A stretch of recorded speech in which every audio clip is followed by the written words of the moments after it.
For Civilization 5, one of our major goals was to create a really beautiful, inviting, and organic world because we wanted players to feel like, as they were creating the history of this world, they had a world that they were invested in.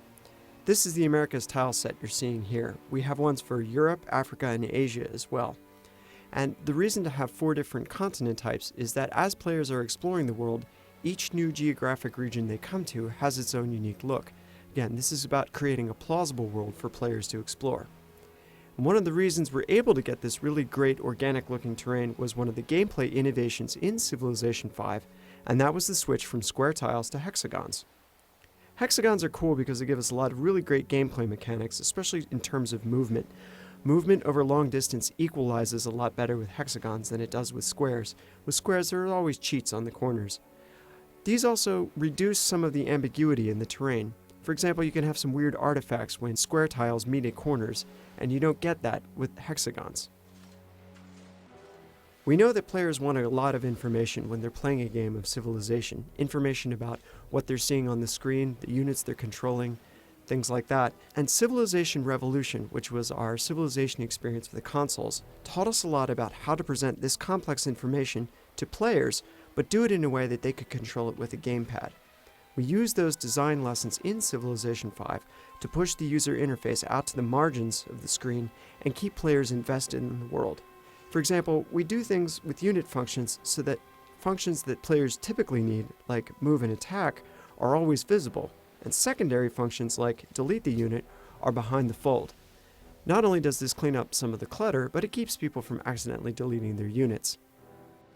For this demo, we're going to be playing as the Roman Empire. We've been playing for a little while and our civilization has expanded quite a bit. We have a few cities at this point. We have some tile improvements, such as this plantation for silks, as well as farms for growth, camps for furs. We've even got a mine for gems. But we're really interested in the city screen for Rome, so let's go into the city of Rome real quick. This is the city screen for Civilization 5. On the upper left, you can see your population and your next growth, as well as how much research, gold, and culture your city is producing. Down in the lower left, you can see what your city is currently producing, and right now we're building a lighthouse in Rome. Over on the right hand of the screen are the buildings and wonders that have already been created for this city. This is also where you find manual specialist control. We found that Civilization players often choose to have their cities specialize in something, such as culture, or science, or production. And if you want to set a specialization here, the game will find the optimal set of tiles to work with your workers so that you're getting the most of that stuff from this city. But if you're the kind of player who prefers to set which tile your workers are working on, you have that ability as well. Again, this is about using the user interface to streamline aspects of the game, but still give players the ability to manage some of the fine details. As with previous Civilization games, culture will continue to expand the borders of your civilization, but now you'll do it one tile at a time towards resources that are important for your current focus. You can also use gold to accelerate this process.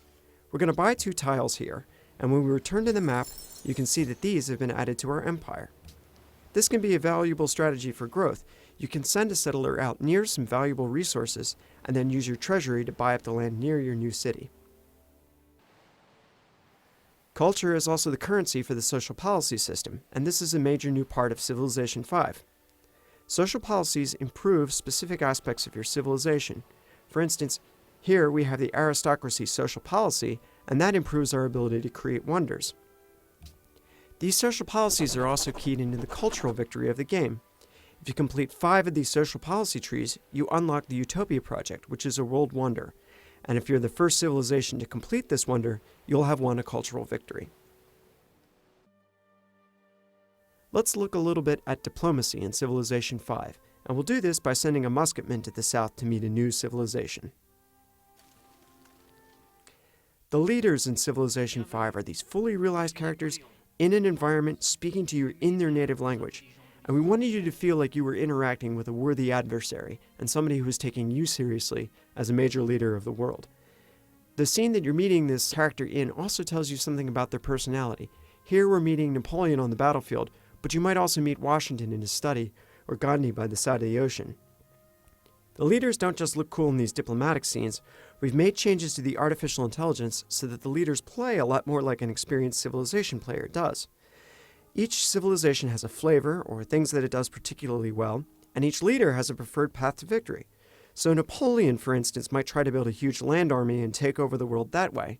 But the AI is clever enough that if you're thwarting it, for example, you're the better general and you keep beating Napoleon on the battlefield, it'll try to find a new way to win the game. For example, Napoleon might try to pour his civilization's energy into unlocking the glories of France instead.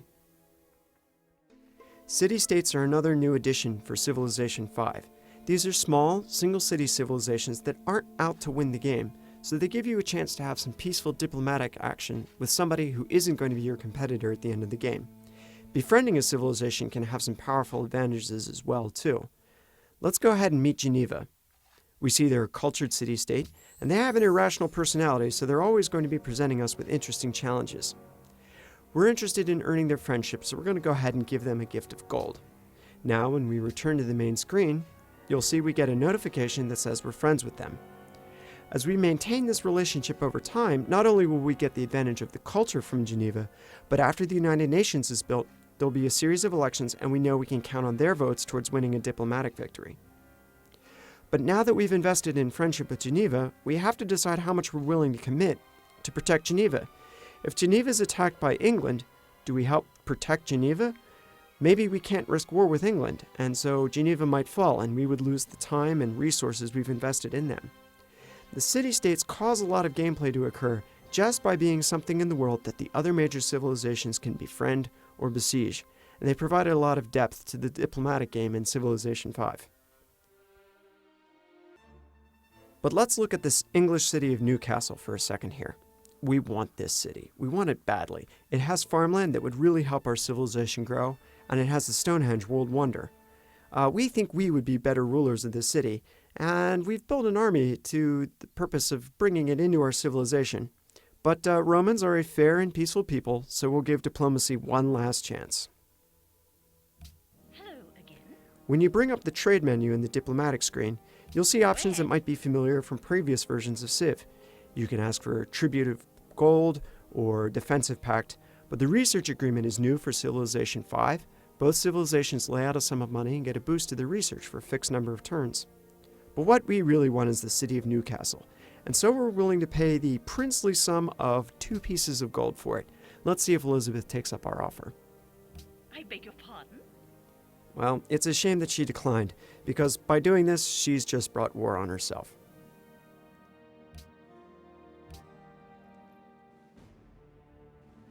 We shall never surrender. Combat is an area of the game that's seen a significant change in Civilization 5. We're bringing real tactical combat to Civilization with the introduction of 1 unit per tile. In previous versions of Civilization, you could put any number of military units into any tile on the board, and you could sort of ship these at an enemy city, and this was what our fans affectionately referred to as the Stack of Doom. Now you'll need to think very carefully about what units you're building and how you're deploying them in the environment. For example, here we have a rifleman facing off against Elizabeth's riflemen, but we're attacking across a river against troops on higher ground supported by their friends, and we would really take it badly if we attack now. What we can do is soften up that unit a bit by firing on it with a ranged unit. Ranged units are another important part of the strategy in Civilization 5. Ranged units can attack over frontline units and sort of prepare them for an attack. Since we've done that with our cannon, we can move into attack.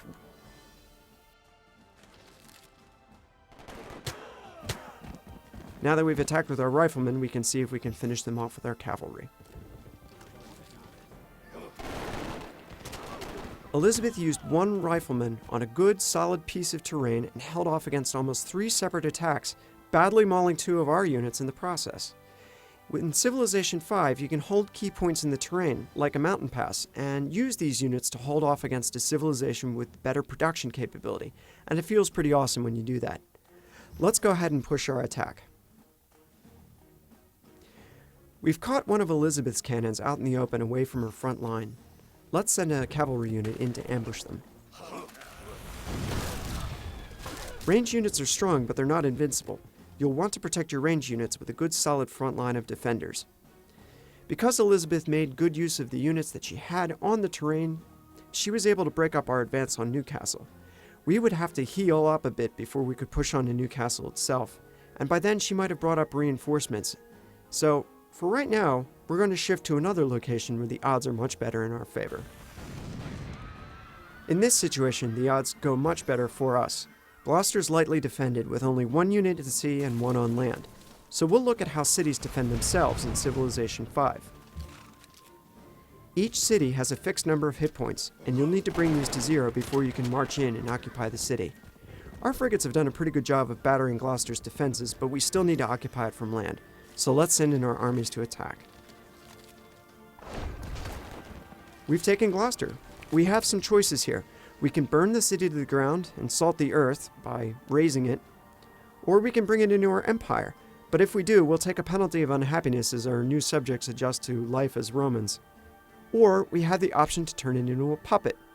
Puppet City will produce the gold, science, and culture as normal, but we don't have the option to choose what's built there. However, we will take less unhappiness for doing this. We're going to jump forward in time to almost the end of the game.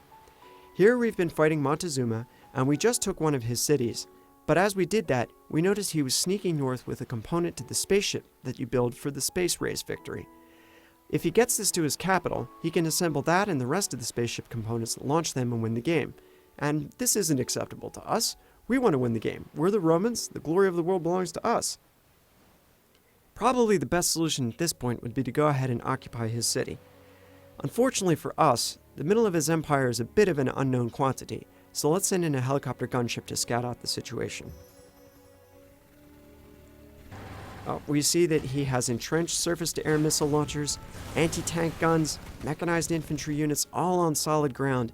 We could attack with our armored units, but it would take us a long time to break through there, and by then he might have assembled his ship and launched it, and we would have lost the game. Well, fortunately, as all Civilization players know, there's always one high-explosive option open to you. Now we've done it. There's fallout blanketing the earth, and we've probably blown up our chances for a diplomatic victory as well. We'll have to satisfy ourselves with taking his city by conquest instead.